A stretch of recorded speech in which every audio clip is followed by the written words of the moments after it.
بێت بینەرانی کورسات نیوز مناڕۆتۆفیقم لاڵخێم شەی پانۆراما پێتانگەشتنەوە بۆ قسە باسکردن لەسەر نرخی دۆلار و پرسی ئابووری هەرێم و عێراق. نرخی دۆلار کاتێک کە لە عێراقدا بەرز کرایەوە لە بەرامبەر دیناری عێراقی تاوەکو ئەم ساتی کە ئێمە بەرنامەیە سازەکەین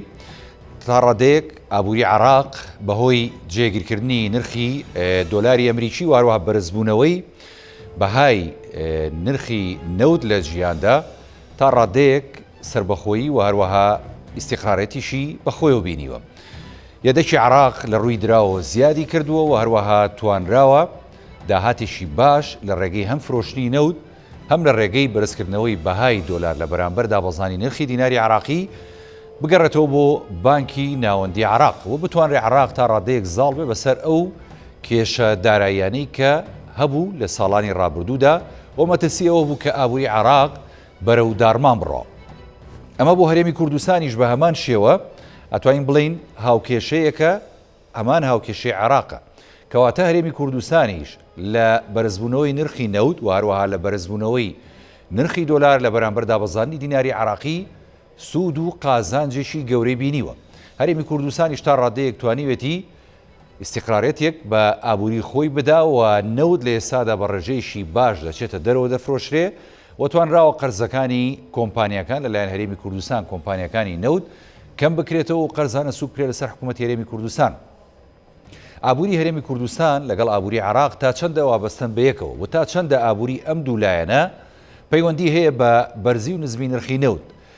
لێرە و لەوێ قساکرێت لەسەر نرخی دۆلار کە جارێکی دیکەم ساڵ دابەزێنرێت ئاخۆ ئەتوانرێت لە داهاتوودا نرخی دۆلار دابەزێنێت یاخود ئەمانە بەستەنها پروپاگەندێ. هەرێمی کوردستان هۆکاری چییە کە ماوەیەکە شڵەژانێکی تا ڕادەیەک لە ڕووی ئابووریەوە بەخۆیەوە بینیوە لەگەڵەوەی کە نەوتیشی باش دەنێرێتە دەرەوە داهاتەکەشی دەگەڕێتەوە بەغداش 200 ملیار دینار دەنێرێت بۆ هەرێمی کوردستان. ئەم شۆ گفتوگۆکەین لەسەر ئەم بابەتانە بە میوانداری هەرێک لە میوانە بەڕێزەکانم کاک شیروان میرزا ئەندامی پێشووی لێژنەی دارایی ئەنجومەنی نوێنەرانی عێراق کە لە ڕێگەی سکایپۆ لەگەڵ مای کاک شیروان سڵاوت لێبێ هەروەها بڕیارە کاک نەوزاد مامۆستا نەوزاد هەمەوەندی شارەزای ئابووری ئەویش لە هەولێر و لەگەڵمانە مامۆستا نەوزاد سڵاوت لێبێ سوپاس دەکەم. سەرەتاگەل لە کاک شیروانەوە دەست پێ بکەم بە ڕوخسەتی مامۆستا نەوزاد چکە بە حکومەوەی کاک شیروان پێشتر ئەندامی لێژنەی دارایی بۆ لە ئەنجومەنی نوێنەرانی عێراق. کاک شیروان سڵاوت لێبێت ئەتوانین بڵین لە عێراق و لە هەرێمی کوردستان تا ڕادەیەک ئابووری و هەروەها دۆخی ئابووری ئەم دوولایەنە عێراق و هەرێمی کوردستانیش لە ماوەکانی ڕابردوو تا ڕادەیەک بڵین لە ساڵی 2021 ئیستیقرارەتی بەخۆیەوە بینیوە یاخودنا ئەگەر بینیوێتی هۆکاری چیە بۆ نمونە هەندێک جار لە هەرێمی کوردستان بیانوو دەهێنرێتەوە بۆ نمونە دواکەوتنی موچە نەبوونی سیولە یاخود هەندێک هۆکاری دیکە. بەڵام ئەگە سەرەتا باز لە عێراقی سوپاس دەکەم فەرموو. ببوورە کاک هاوڕێ پرسیارەکەت بۆ من بوو؟ بەڵێ بۆ تۆ بوو کاک شیروان. ببوورە چکە گوێم لێ نەبوو سەهین. ئەگەڕڵی دووبارەیەکەمەوە گەر پرسیارەکەت جۆرە نەبووە. وەڵا ئەگەر ئەزیێت نییە ببوورە. مەبەستم ئەوە بوو لە ساڵی 2021 تا ڕادەیەک ینی عێراق و هەرێمی کوردستان ئیستیقرارەتیشان لە ڕووی ئابووریەوە بە خۆیانەوە بینی و نرخی دۆلار بەرز بووە لە بەرامبەر دیناری عێراقی ئەمەش تا ڕادەیەک بۆ عێراق سوودی خۆی هەبوو. هەرێمی کوردستانیش بە هەمان شێوە سوودی بینی لە بەرزبوونەوەی نرخی نەوت و هەروەها لە بەرزبوونەوەی نرخی دۆلاریش. بەڵام لێرە و لەوێ هەرێمی کوردستان هەندێک جار دواکەوتنی موچە هەیە و هەروەها دەڵێ پابەندی نیە لەلایەن بەغداوە تا ڕادەیەک ئەم مانگە بۆ ناردنی 200 ملیارەکە نائیستیقراری هەیە هەندێک جار لە ئابووری هەرێمە. ئەگەر لە عێراق باس بکەین دەتوانین بڵین ئابووری عێراق ئیستیقرارە لە ساڵی 2021دا.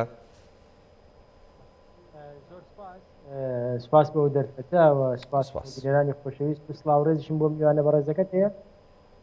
طبعا ئابووری عێراق لە 2021 جۆرێک لە ئیستیقراری بەخۆیەوە بینی بەهۆی بەرزبوونەوەی نرخی نەوت. بیرمان نەچێ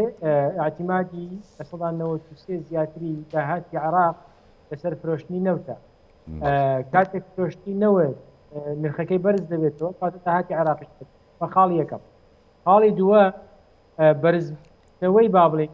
دۆلار بەرام یانەوەی کە پێ دەڵێن دابەزین نرخی دیناری عێراقی بەرامبەر دۆلار ئەمەش وای کرد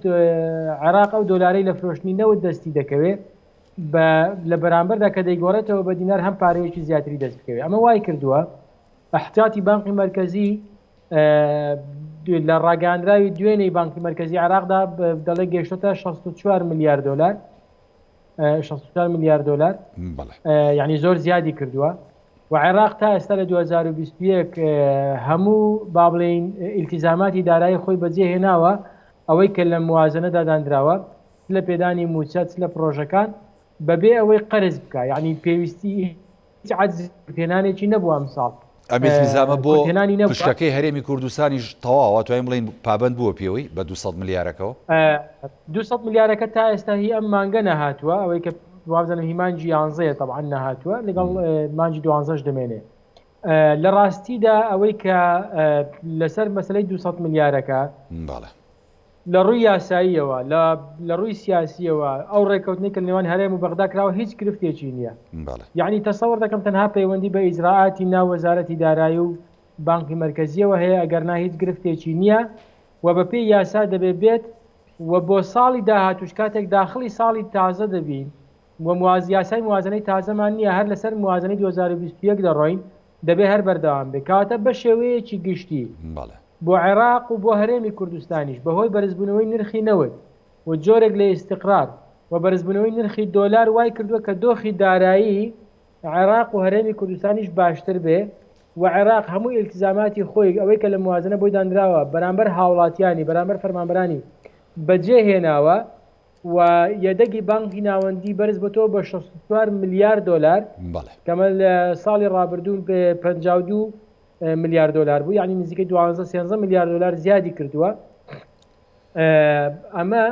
و هیچ کورتێنانێکی نەبوو عێراق تا هیچ قەرزێکی نەکردووە بۆیە دۆخی دارایی عێراق خراپ نییە بەڵام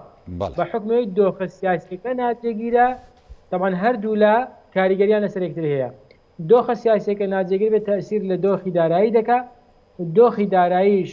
گرفت هەبێت تەسیر لە دۆخە سیاسیەکەەکە بە تایبەتی کاتێکە نائیستقراری سیاسیە بوو نائیستقراری اقتصادیشی بەدادادێ ئەوەیە گرفتەکەگەرنا لە ڕووی اقتصادیەوە لە ڕووی داهاتەوە لە ڕووی جێگیری نرخی نەوتەوە توانە هەمووی وای کردووە کە جێگیری نرخی دۆلار کە زۆر تاشید لە جێگیری نرخی دۆلارەکرێتەوە بۆ ساڵی 2020 لە گۆڕینی نرخی دۆلار عێراق لە نزیکەی لە طبعا لە 120 زیاتر نرخی دۆلار بەرز بۆتەوە یعنی عێراق نزیکەی 24 ملیار دلاری لە گۆڕینی نرخی دۆلار دەستکەوتووە بۆیە گۆڕینی نرخی دۆلار بۆ حکومت وەکو حکومت بۆ حکومەتی عێراقی هەنگاوێکی باش بوو و ئیسفادەی توانی ئیسفادەی زۆر لێ بکات طبعا هەرێمی کوردستانی هەروایە ئەمە بۆ هەرێمیش ڕاستە چکە هەرێمیش بەشی زۆری داهاتەکەی لە نەوتەوەیە فرۆشتنی نەوتە و نەوتەکە بە دۆلار دەفرۆشن دوایی دۆلارەکە دەکرێتەوە بە دینار ئەمە وا دەکا کاتێککە دۆلارەکە دەکەیەوە بە دینار داهاتێکی زیاتر ئەماڵێن دینارێکی زیاتر دەست حکومەتی عێراقی و حکومەتی هەرێمی کوردستانیش دەکەوێت واتە ئەم هەنگاوە هەردوو هۆکارەکە جێگیری و بەرزبوونەوەی نرخی نەوت و بەرزبوونەوەی نرخی دۆلار بوو بەهۆی سوودگەیاندن بە هەردوو حکومەتی عێراقیش و حکومەتی هەرێمی کوردستان دەست خۆشکاک شیرۆن دێمە خزمەت جەناب مامۆستا نەوزاد دووبارە سڵاوت لێبێت جەنابتان وەکو شارەزایەکی ئابووری ینی بۆ نمونە کاک شیروان ئێستا ینی دۆخی ئابووری عێراقی شی کردەوە کە تا ڕادەیەک بەهۆی بەرزبوونەوەی نرخی نەوت لە بازاڕەکانی جیهان وەروە جێگیرکردنی نرخی دۆلار لەو ئاستەی کە توانیوێتی یەدەکی عێراق زیاد بکە سەقامگیریەکی گشتگیری لە دۆخی ئابووری عێراق دروست کرد لە ساڵی 2021 ئەو پێشبینیشی کرد بۆ ساڵی 2022 هەمان سەقامگیری بەردەوام بێ ئێمە پەیوەندی هەیە بە هەرێمی کوردستانی شوانی هەرێمی کوردستانیش وەکو کاکشیروان دەڵێ ینی بە هەردوو هۆکارەکە توانیوێتی ئیش سەقامگیریەک بۆ خۆی بەرجەسە بکە لە ڕووی ئابوووریەکەیەوە ئابووری هەرێم بەڕای جەنابتان سەقامگیرە ئەگەر سەقامگیرە هۆکاری چییە کە ئێمە لە هەرێمی کوردستان بەڕاستی ینی هەندێک ماوە ڕوبەڕووی هەندێک گرفت دەبینەوە کە زۆر کەس و شارەزایانی ئابووری بە دروستکراو لە قەڵەمیەدەن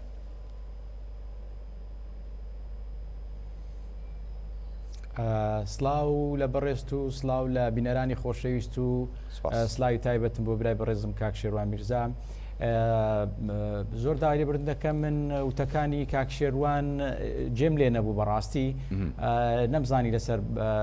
چی باسی کرد سەوتەکە زۆر لای من خراپ بوو بارحاڵ هەوڵەدەی سەوتەکە چاک بێنە سەرباس و بارودۆخی هەرێمی کوردستان بەڵێ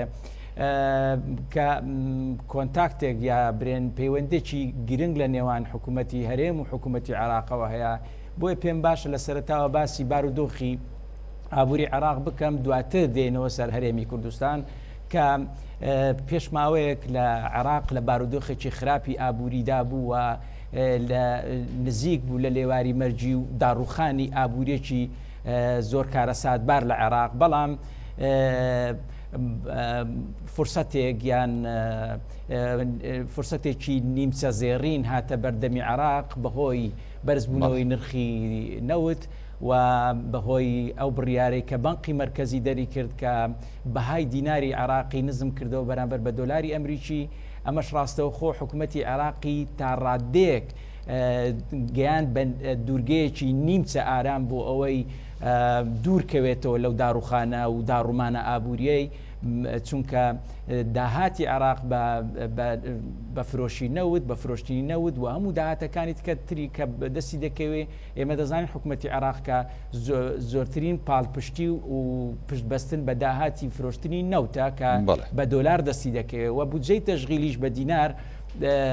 دابەش دەکاتەوە خەرجەکانی هەموو بە دینارە و ئەم بڕیارەی بانقی مرکزیش کە بەهای دیناری عێراقی دابەزان بەرامبەر بە دۆلاری ئەمریکی ئەمەش هەنگاوێکی گرنگ بوو بۆ هەڵسانەوە و خستنە سەرپێی حکوومەتی عێراق لە بکەوێتە سەر قاچەکانی خۆی بوەستێەوە خۆی بگەێنێت بە بەو دوورگە ئارامەی کە دوور بکەوێتەوە لەو داڕوخانە ئابووریەوە حکوومەتی هەرێمی کوردستانیش تا ڕادەیەکی زۆر پەیوەستە بە حکوومەتی عێراقەوە چونکە خۆمان ئاگدارین ئێمە ئەو لێکتێگەیشتن و گرێبەستانەی کە لە نێوان حکوومەتی هەرێم و کوردستان و حکوومەتی عێراق دەکرێت لە ڕووە ئابووریەکە ئەوە حکوومەتی عێراق دەبێتە پاڵپشتی بۆ حکوومەتی هەرێمی کوردستان بۆی دابینی موچە بکە بۆی خەرجەکانی بودجەی کوردستانیش لە عێراقەوە بەشێکی دێت ڕاستە ئێمە بڕی 250,000 بەرمیل دەدەین بە حکوومەتی عێراق بەڵام پاڵپشتێکی زۆریشە بۆ حکوومەتی هەرێمی کوردستان آخر مامۆستا لە بیر نەکەین بمبورە لەسەر ئەوە هەرێمی کوردستان ینی بە فعلی 250,000 بەرمیلەکەی داوە تا ئێستا لەم ساڵدا یاخود نەخێر هەر بە زارەکی جێبەجێ کراوەوە ئەمە تا ڕادەیەک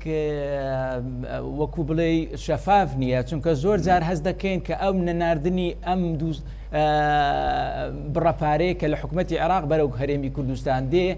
ڕەنگە ئەم تاخیربوونەی دوو هۆکار هەبێت هۆکارێکیان ئەوەیە جێبەجێ نەکردنی حکوومەتی هەرێمی کوردستانە بۆ پابەند ناوی بە بڕیارەکانی کە لەم گرێبەستەی ئەنجامیان داوە و هۆکارێکی تریشێ ڕەنگە لە بەڕێوەبەرێکی گشتی یا لە کاربەدەستێکی حکوومەتی عێراق ڕەنگە ئیشکالێک بۆ ئەم ناردنی ئەم بودجێ بنێرێ ڕەنگە تا ماوەیەک تاخیری دەکات بۆیە تا ئێستا ڕوون نییە ئەم گرێبەستەیە ئەو تێگەیشتنە ئەو عیلاقاتەی کە لە ڕووی ئابووریەوە لەگەر هەرێمی کوردستان کراوە لەگەر حکوومەتی عێراق تا چ ڕادەیەک پابند بوون هەردوو لاوە حکوومەتی هەرێمی کوردستان ئایا 250,000 بەرمیلەکە دەنێری بۆ حکوومەتی عێراق لە بری ئەوەی پارەکە وەربگرێت ئێمە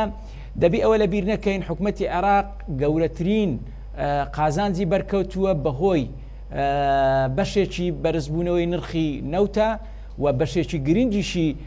ئەم بڕیارەی بانقی مرکزی بوو کە بەهای دیناری عێراقی دابەزاند بەرامبەر بە دۆلاری ئەمریکی گەیاندی بە 150,000 دینار ئەمە ڕێژەیەکی زۆری کورتێنانی بودجەی گشتی پڕ کردەوە و حکوومەتی عێراق توانی لە ماوەیەکی کورت کە ڕێژەی یەدەجی دراوی قورسی عێراقی لە بانقی مرکزی تا خوار 40 ملیار هات کە ئەمە مەترسێکی گەورەیە بۆ حکوومەتی عێراق دواتر لەم ماوەیە کە تەنیا بە بەرزبوونەوەی نرخی دۆلار و بە بەرزبوونەوەی نرخی نەوت توانی ئەم ڕێژە یەدەگەی درایە بیانیەکانی بگەێنێتە بە 64 ملیار کە ئەمەش تقریبا دەمانگەێنێتی بە کەنارێکی نیمچە ئارام بەڵام بۆ ئەوەی حکوومەتی عێراق بتوانێت توانە و هێزی خۆی لە بانقی مرکزی سەقامگیر بکە و بە یەکجاری دڵی حکوومەتەکە و دڵی هاوڵاتیان بە گشتی ئارام بکە دەبێ داهاتەکان یەدەجی دراوی بیانی یا یەدەجی قورسی عێراقی بگەێنێتن بە 84 میلیارد دینار. یعنی ئێستا گەیشتۆتە ئەو بڕە پاڵپشتێکی نەخێر نەگەیشتۆ تا ئێستا 64 میلیارە بۆیە مەترسی بەڵام مەترسێکی ئەو تۆ نییە بەڵام بۆی حکوومەتی عێراق بتوانێت لەسەر پێی خۆی بوەستی بە یەکجارەکی و ئەم مەترسیانە لەو مەترسیانە دوورکەوێتەوە دەبی یەدەجی نەوتی یەدەجی دراوە بیانیەکانی خۆی لە بانقی مەرگەزی بگەێنێت بە 84 میلیارد دینار. ئەم بڕیارەی کە بەرامبەر بە دۆلار کرا لە بانقی مرکزی گەورەترین زیانی گەیاند بە هاوڵاتیان بە گشتی و موچەخۆران بە تایبەتی بەڵام لەبیر نەکەین گەورەترین قازانجی گەیاند بە حکوومەتەکەی کازمی و بە حکوومەتەکەی عێراق و هەرێمی کوردستانیشەوە بەڕاستی چونکە حکوومەتی هەرێمی کوردستانیش لەم بارودۆخە تووشی دەرکردنی چەند بڕیارێک بوو کە ئەم بڕیارانە بەڕاستی بڕیاری نایاسایی بوون و حکوومەتی عێراقیش پێی ناوە بووە ئەو قۆناغانەی کە موچەی تاخیر ببی و لێبڕینی موچە جێبەجێ بکە بەڵام عێراق بە شێوازێکی لێزانتر و بە شێوازێکی یاسایی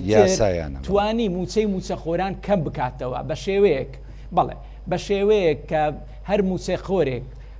موچەکەی بڕی 1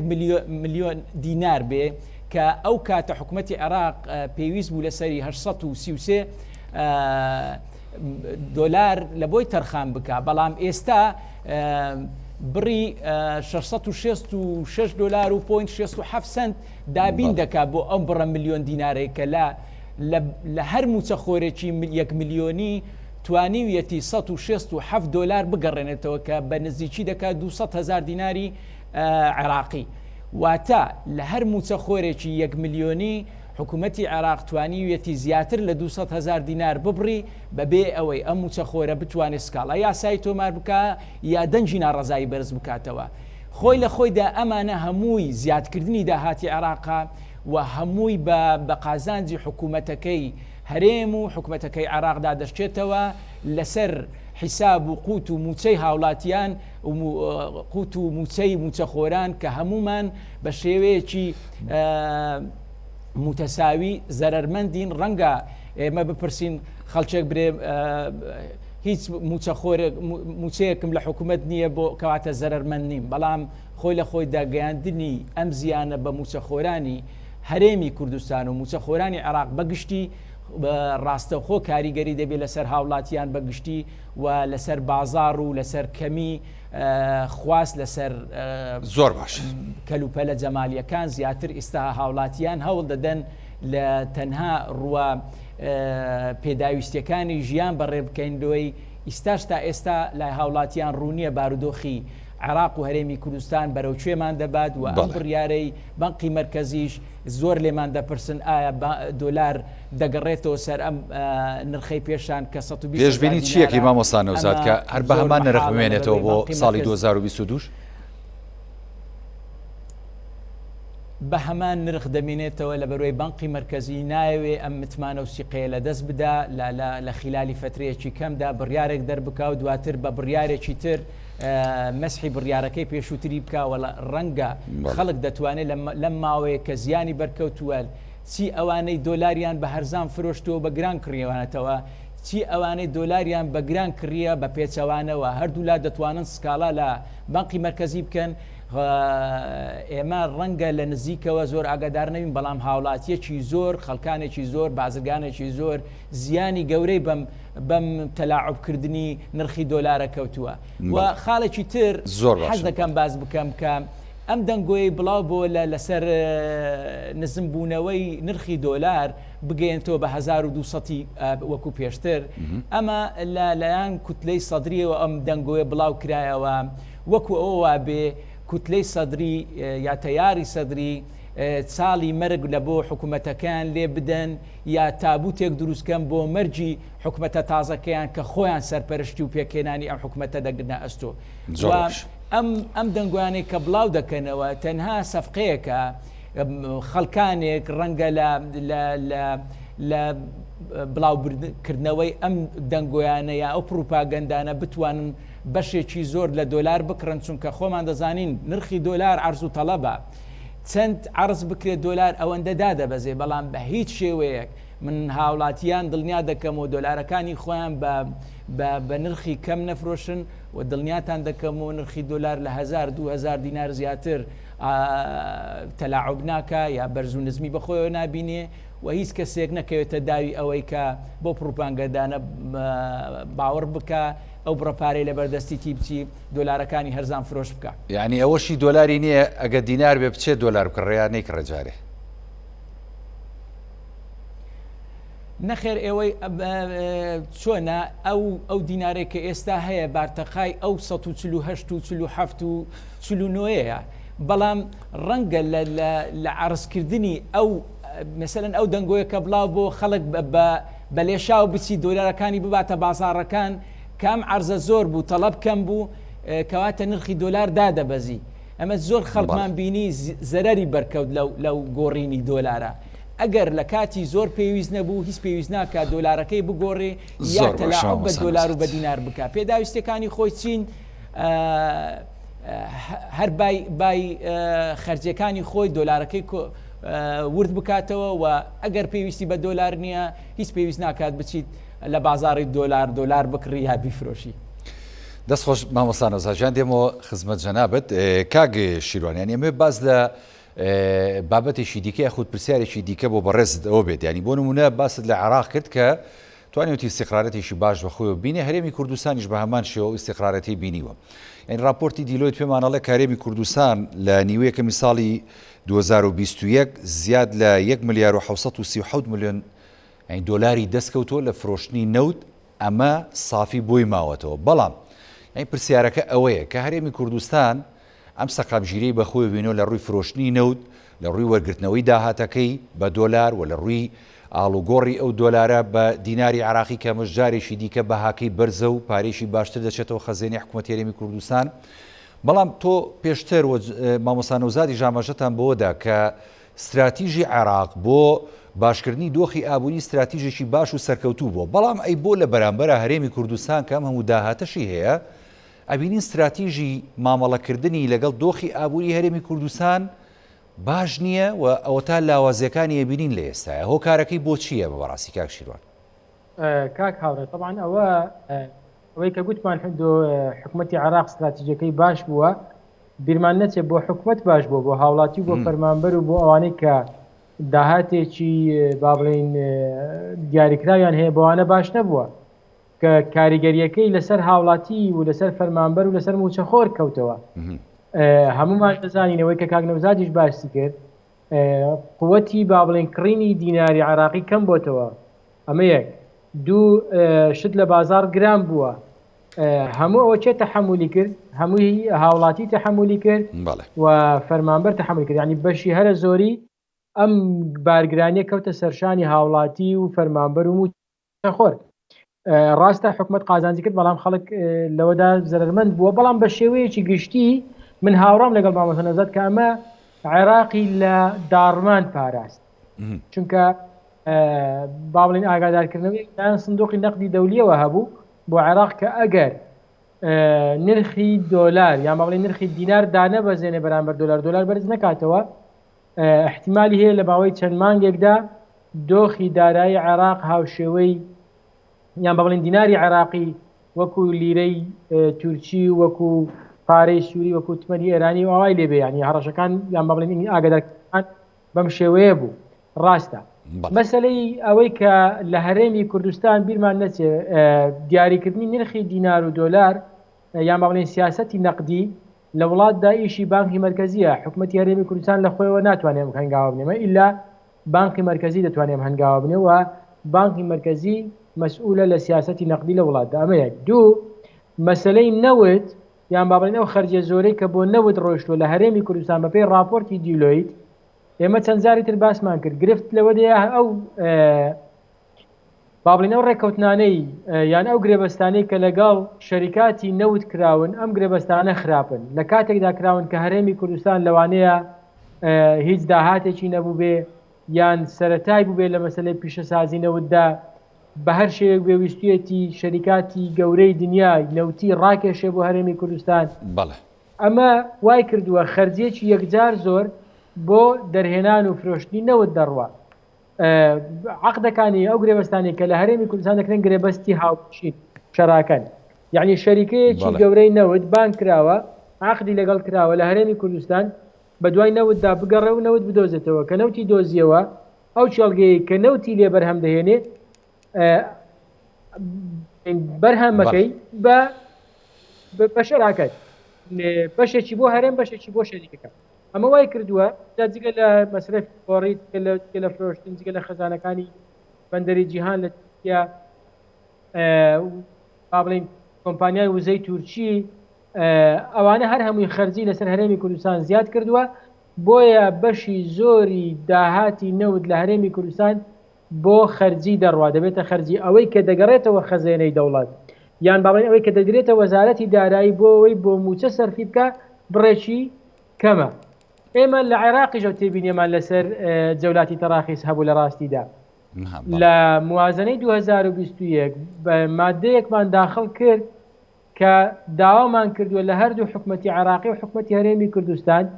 بە هەموو گرێبەستەکانی نەوتدا بچێتەوە لە دوای 2023 تا ئێستا ئەیکراوە کاک شیروانەوە بەڵێ بەڵام بەداخەوە نە لە عێراقتان لەرێ کراوە نە لە عێراق نە لە هەرێمی کوردستان کراوە فرسەتێکی باشە بۆ هەردوو حکومەت ئەو عقدانەی یان ئەو گرێبەستانەی کە هەست دەکەن جۆرێک لە بابڵی ناهاوسەنجی تێدایە و تێیدا عێراق زەرمەندە بە شێوەیەکی گشتی و هەرێمی کوردستان تێدا زەرمەندە دەکرێت لەگەڵ جهەتی بەرامبەر داوای پێداچوونەوە بکەن و بەهانەیەکیش لەبەردەستە کە یاسایەک دەرچووە لە پەرلەمانی عێراق کە یاسای موازنەیە هەموو لایەک دەبێت پێوەی پابند بێ ئەوە داوامان لێ دەکات ئیجباری کردوین کە بەم گرێبەستانەدا بچینەوە با پێدا بچینەوە تەمان ئێمە گرێبەست لەوانەیە گرێبەست هەبێت لە 2014 لەگەڵ کۆمپانیا کراوە لە عێراق لەوانەیە لە 2008 کرابێ دوای 10 ساڵ دوای 6 ساڵ دوای 7 ساڵ بەدنیاییەوە پێویستە بەم گرێبەستاندا بچیەوە دۆخی دارایی عێراق وەزعێکی ترە دۆخی با بڵین پێگەی عێراق لەناو ئۆپێک لەناو با بڵین بازاڕی وزەی جیهانی بە شێوەیەکی ترە جیاوازە لە 2003 2005 و 2007 هەموو ئەوانە وای کردووە کە پێویستە لە عێراقش و لە هەرێمی کوردستانیش هەردوو لا بەو گرێبەستی نەوتانەدا بچنەوە چونکە بە نمونە ئەگەر سەیری راپۆرتەکانی دیلۆیت بکەین نزیکەی لە 150 تا 156 داهاتی نەوت بۆ بە خەرجی کۆمپانیەکان یان با بڵین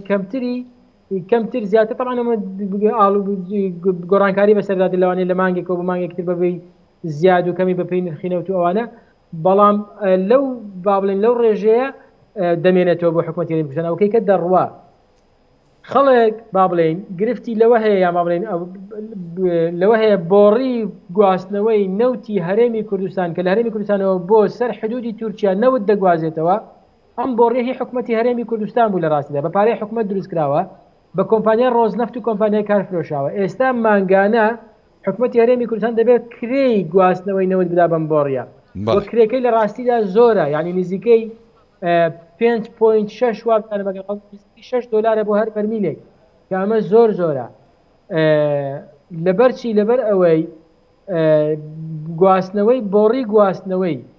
نەوت لە حدودی تورکیاوە بۆ بەندەری جیهان کە لە سەدەی ڕابردوو حکومەتی عێراقی دروستی کردووە حکومەتی عێراقی لە ساڵانی ڕابردوو عێراق 79 سنتی داوە بە تورکیا لە بەرامبەر گواستنەوەی هەر بەرمیلێک نەوت لەبەرەوەی بۆڕەکە بە خاشی تورکیادا دەڕوە ئێستا دوای دارێکی دیکە گفتوگۆ کراوە بە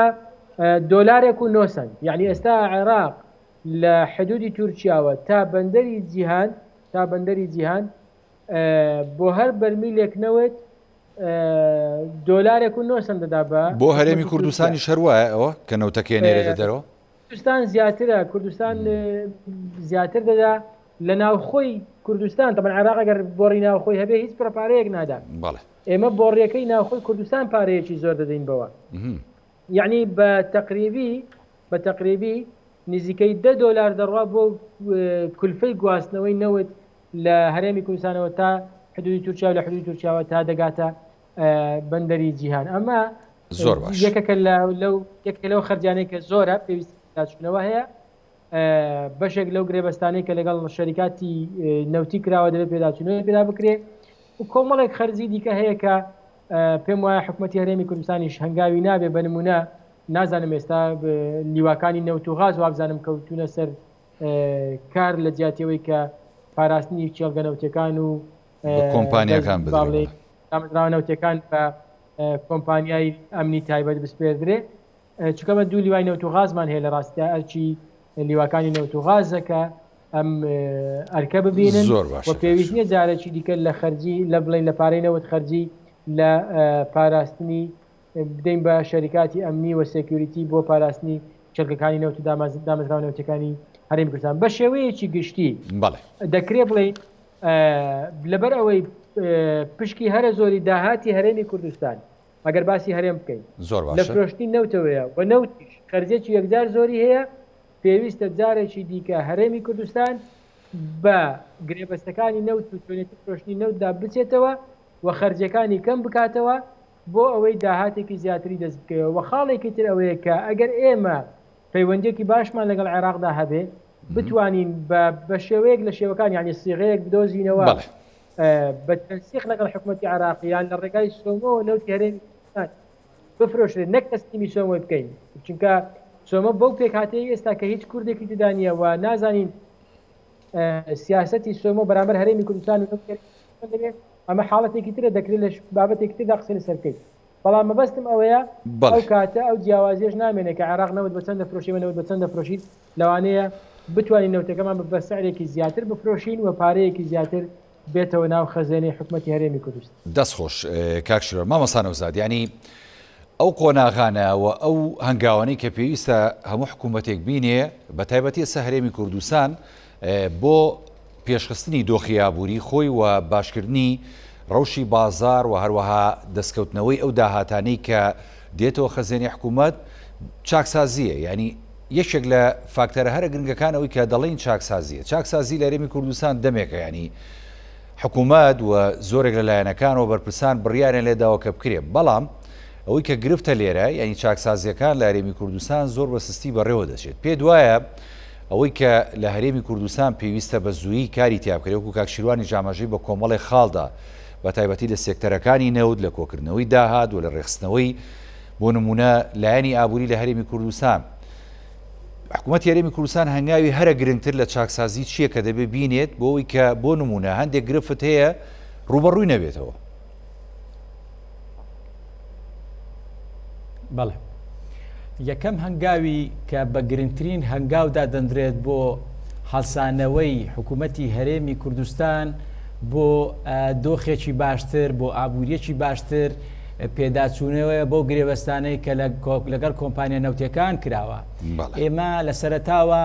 سوودی ئەوتۆمان نەبینی لە شیرینی نەوت و بە هەڵە لە شیرینی نەوت گەیشت بووین و پارەی شیرینی نەوتمان تەخشان و پەخشان کرد و دابەشمان کرد بەسەر ئەحزابەکان کە ئەمە خۆی لە خۆیدا گەورەترین کارەسات بوو گەورەترین زیان بوو بەر حکوومەتی هەرێمی کوردستان کەوت حکوومەتی هەرێمی کوردستان بارودۆخێکی زۆر لەباری لە بەردەمدا بوو کە ببێتە ناوچەیەکی ئارام و ناوچەیەکی بازرگانی گرنگ لە شەرق ئەوسەد بەڕاستی بەڵام ئێمە بە هەڵا داهاتەکانی هەرێمی کوردستانمان تەنها لە چەند سێکتەرێک داخەرج کرد وەکو بەرزکردنەوەی باڵەخانە و دروستکردنی یەکەی نیشتە جێبوونی بەرز کە ئەمە خۆی لە خۆیدا زیاد بوو و لە پێویستی ئەو کاتەی و کاتوساتەکەی تەواو نەبوو بۆیە حکوومەتی هەرێمی کوردستان گرنگترین هەنگاوی ئەوەیە بەگرێ بەستە نەوتەکان دابێتەوە و چەندین ساڵە ئەو کۆمپانیا نەوتیانە سوود لە هەرێمی کوردستان وەردەگرن و دڵنیاشم ئەو کۆمپانیا نەوتیانە هاوکاری هەرێمی کوردستان دەکەن چونکە سوودمەندی یەکەم ئەم کۆمپانیانە بوونە و ڕەنگە لە بەشێکی ئەم کولفەیە کە دەکەوێتە سەر کۆمپانیاکان و حکوومەتی هەرێمی کوردستان دەیدا لێی خۆش دەبن و گرێبەستی نوێ دەتوانن نوێ بکەنەوە ڕەنگە تا ڕادەیەکیش ئەو کۆمپانیە نەوتیانە ئیستیغلالی حکوومەتی هەرێمی کوردستانیان کردبی لەبەرەوەی ئێمە دەوڵەت نین ئەم زوڵمایە ئەم ئیستیغلالکردنە لەم کات و ساتەدا ڕەنگە کۆمپانیە نەوتەکانیش درک بەوە بکەن و حکوومەتی هەرێمی کوردستان لە بارودۆخێکی خراپی ئابوووریە دەتوانن هاوکاری حکوومەتی هەرێمی کوردستان بکەن و لە هەنگاوی دواتردا ئەم داهاتی نەوت داهاتی خاڵە گومرجەکان زیاتر چڕ بکرێتەوە زیاتر شەفاف بکرێت و هەموو ئەو کۆمپانیانەی کە چانسی لێخۆشببوونی بازیان هەیە لا بدرێن و بە هەموو شێوەیەک هەر کۆمپانیایە کە هاوکاری دەکرێت لە لێخۆشببوونی باز لەم لەستە لا بدرێ و وەکو کۆمپانیەکانی تر هەژمار بکرێن بازی خۆیان بدەن و ئێمە کێشەیەکی گەورەترمان هەیە هەر کۆمپانیایەکمان هەیە بەبێ ئەوەی بتوانین ڕێژەی داهات و قازانجی ئەو کۆمپانیا دیاری بکەین بازەکان وەردەگرین کامە خۆی لە خۆیدا لە بە شێوەیەکی ناقانونی و بە شێوەیەکی نایەکسانی بڕیارەکان دەدرێت ڕەنگە لێژنەیەک دەربچی لە چەند کەسی تەنها بە پێی شوێنی کۆمپانیاکەیە دیزاین و شێواز و مامۆستانەوزاد شوێنە بازرگانیەکەی کۆمپانیاکە بڕی ئەم زەریبەیە بڕی ئەم بازە دیاری بکرێت خاڵێک کە حکوومەت هەرێمی کوردستان زۆر جار دەیکاتە بیان و بە تایبەتی بۆ ئەم مانگە یانیەوە تا بینین کە بە چ شێوازێک ینی سیستەمی موچەی فەرمانبەرانی هەرێمی کوردستاندا بەشەکرێک کە تاوەکو ئێستاوە ئەمڕۆ 15 مانگ بوو زۆرێک لە وەزارەت و دەستەکان موچیان وەرنەگرتووە هەر ڕۆژە وەزارەتێک موچەوەیەگری حکوومەت دەڵێ بۆ نمونە یەکەم بیان و داهات کۆ ناکرێتەوە لە وادەی خۆیان لە شارەکانی هەرێمی کوردستان یاخود زۆر جار دەڵێ سیولەی نەقدیمان نییە پێ وایە ئەم کێشە و گرفتانە واقعین لە هەرێمی کوردستان ئەگەر واقعین ئەم کێشەیە لە ڕێگەی دامەزاندنی بانک یاخود لە ڕێگەی هەبوونی ئیحتیاتی درایەوە یەدەکی درایەوە حەل ئەبێت یاخود نەخێر ئەمانە شارەسەر نییە بەڵێ هەر لەگەر لە بەرنمەکەی جەنابتان ئاماژەمان بەوەی کرد کە بانقێکی نیشتیمانی بانقێکی باوەڕپێکرا و کە سەر بە حکوومەتی هەرێمی کوردستان بی و حکوومەتی هەرێمی کوردستان سەپۆرتی بکە و هەموو ئاستەنجێکی ئەم بانقا حکوومەتی هەرێمی کوردستان لە ئەستۆی بگری ئەمە خۆی لە خۆی داوا دەکا ئەم سیولە زیاد بکە و بۆ نمونە هاوڵاتیەک یا موچەخۆرێک بڕی 2 میلیۆن دینار موچەکەیەتی ئێستا حکوومەتی هەرێمی کوردستان ملزەمە دەبێت سیولە 2 میلیۆن دینار بۆ ئەم هاوڵاتیە دیاری بکات بەڵام کاتێک سیستەمی بانقیت هەبوو ئەم هاوڵاتیە لە یەک کات و سات و لە سەرەتای مانجی نوێ پێویستی بەم 2 میلیۆن دینارە نییە ڕەنگە تەنها 500,000 دیناری لێ دەربینی ئەمە خۆی لە خۆی داوا دەکا حکوومەتی هەرێمی کوردستان ببێتە بە خاوەن سیولێکی باش و بتوانی ئالوگۆڕی دراو لەگەر بانقەکان بکە و بتوانی پرۆژه یاسا بۆم پارەیە جێبەجێ بکە و هاوڵاتیان پشتیان هەبێ بەشدار بن لەسەم بەڵام ئێمە لە دوای 2003وە ئەم متمانەی بانقەکانمان تا ڕادەیەک لە دەستدا دواتر لە هاتنی جەنجی داعش و ڕوبەڕووبوونەوەی شەڕی داعش هێندەی تر بانقەکان تووشی بێمتمانەیی بوون ئێستا هەنگاوی زۆر گرنگی حکوومەتی هەرێمی کوردستان گەڕانەوەی متمانەوەیە گەڕانەوەی سیقەیە لە لای هاوڵاتیان کە متمانیان هەبی بە بانقەکان بتوانن پارەکانیان وەکو سیولە لە بانکدا بنێن و حکوومەت ئەو کاتە دەتوانی زۆر بە ئاسانی سیولەی هاوڵاتیان بەکاربینی بۆ دابینکردنی موچەی موچەخۆران بەڵام حکوومەتی هەرێمی کوردستان نازانم لەبەرچی تا ئێستا نەیتوانیوە ئەم پسیقە و متمانە بگەڕێنێتەوە لە لای هاوڵاتیان و زۆر جار باسیەوەم کردی وەکو نوکتەیەکی لێ دێ هاوڵاتیانی هەرێمی کوردستان دەتوانن و یا سیقە دەکەن متمانەیان هەیە لە بانقێکی بەکات چەند کاتژمێرێک دوورە بە تەیارە لێرە بتوانن پارەکانیان لەو بانقە بیانیانە دابنێن بەڵام بانقەکە هەر ڕەنگە جیرانی خۆی بیت هاوسێ بی ناتوانی پارەکەی لەوێن دەرەدا بنێن چونکە زۆر بینیمان خەڵک پارەکانیان لە بانکدانا دواتر کە داوایان کردەوە بانقەکە توانایەوەی و بانقی پارەی هاوڵاتیەکە بگەڕێنێتەوە وەکو خۆی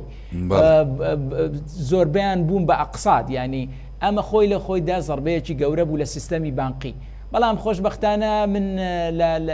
لەم ماوەیەدا لە دانیشتنێک لەگەر وتەبێژی حکوومەتی هەرێمی کوردستان ئەم پرسیارم لێ کرد بۆ سیستەمی بانقی بەکارنێنن کە حکوومەتی هەرێمی کوردستان تا ڕادەیەک لەم قەیرانە ڕزگار دەکەن بەڕێزیان باسیەوەی کرد کە ئێستا خەریکن بانقێک بە ناوی بانقی نیشتیمان دادەمەزرێ و حکوومەت سەپۆرتی ئەم بانقە دەکا ئەوەی ئەو باسی لێ کرد لە ڕەنگە لە ماوەیەکی کووردا بگاتە بواری جێبەجێکردن ئەمە خۆی لە خۆیدا ڕێژەیەکی زۆری سیولەی بێسیولەیی یان نەقدی پارە